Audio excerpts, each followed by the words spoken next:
¿En qué punto del conflicto nos encontramos en este momento, en este conflicto entre la dirigencia del gobierno y la dirigencia de la Mesa de la Unidad Democrática? Mira, nos encontramos en el medio de una coyuntura y un conflicto que se viene arrastrando por lo menos desde el año 2006. El conflicto que se viene arrastrando desde el año 2006 es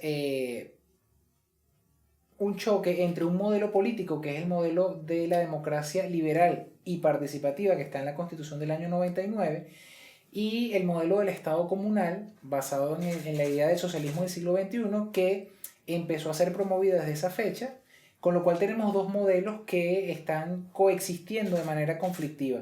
No terminan de engranarse porque conviven una serie de instancias, instituciones, autoridades e ideas sobre el Estado que no coinciden. Entonces ni un modelo terminó de ser desmontado, ni el otro modelo terminó de ser instaurado. ¿A eso se debe la situación de penuria económica en la que nos encontramos? No, a eso se debe fundamentalmente el conflicto político. Es decir, no hay una visión en común sobre el origen del conflicto.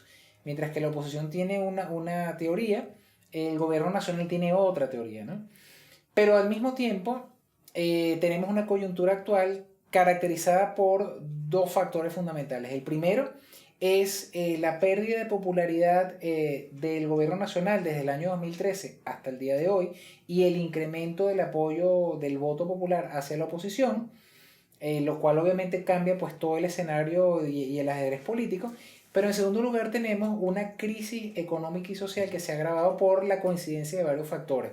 Por un modelo económico basado en los controles, que al mismo tiempo pues promueve mercados y economías paralelas, por la caída del precio del petróleo y la dependencia de la monoproducción por parte de Venezuela, que nunca logramos superar el modelo rentista, una identificación del empresariado nacional como un enemigo hasta prácticamente mediados o finales del año 2015, lo cual se ha venido superando desde enero. Y claro, esto ha generado pues la coincidencia de un conflicto coyuntural político con un conflicto más bien estructural, político también, y una situación económica y social. ¿Eso nos coloca al borde de una guerra civil, por ejemplo? ¿Estamos en ese punto en este momento? Mira, estamos al borde de un proceso de desestabilización del Estado y quizás de ingobernabilidad.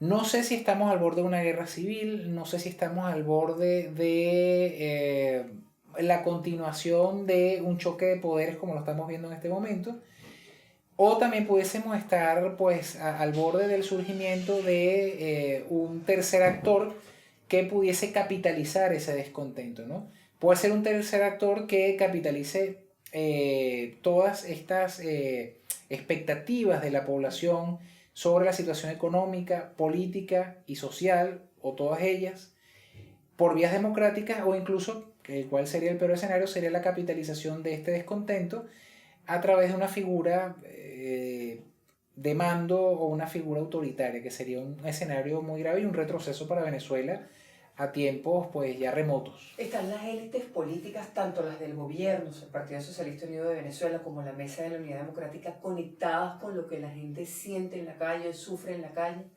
Mira, yo siento efectivamente que el gobierno nacional es el que está más desconectado de la situación que está viviendo el país. Efectivamente, hay sectores de la oposición que priorizan de alguna manera la cobertura de las expectativas a nivel del conflicto político, ¿no? Pero cuando uno escucha a los voceros del gobierno, oye, caramba, pareciera que hay como hay un divorcio entre lo que pasa diariamente en el país y lo que vive la gente. Y claro, aunque hoy en día tenemos un choque de poderes, quien de algún modo controla los recursos de poder y los recursos económicos y financieros es el gobierno nacional. La mayor responsabilidad usted la tendría absolutamente, absolutamente el gobierno nacional tiene la mayor responsabilidad y es el actor que debería dar una mayor muestra de apertura hacia una mesa de diálogo, pero una mesa de diálogo que cuente con voluntad política de entendimiento y además de negociación, porque las mesas de diálogo implican negociación, implican ceder. Pero al mismo tiempo, yo creo que es importante también que el gobierno dé un paso adelante.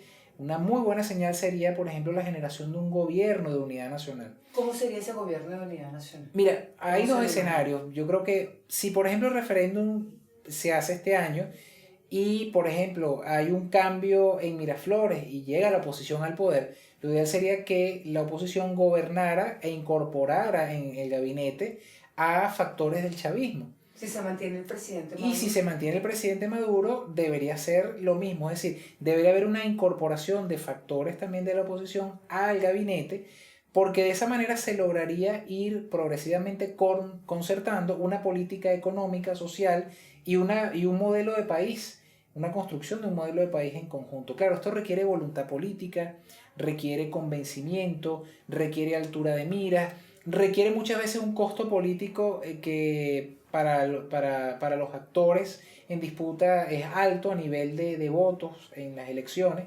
Entonces, claro, requeriría de esto. Fundamentalmente requiere de voluntad política y convencimiento. Y de una maduración del conflicto que yo no sé si todavía la tenemos, ¿no? ¿Qué es la maduración del conflicto? La maduración del conflicto es la comprensión de la necesidad de dialogar y de caminar hacia una vía concertada para identificar las soluciones que necesita el país.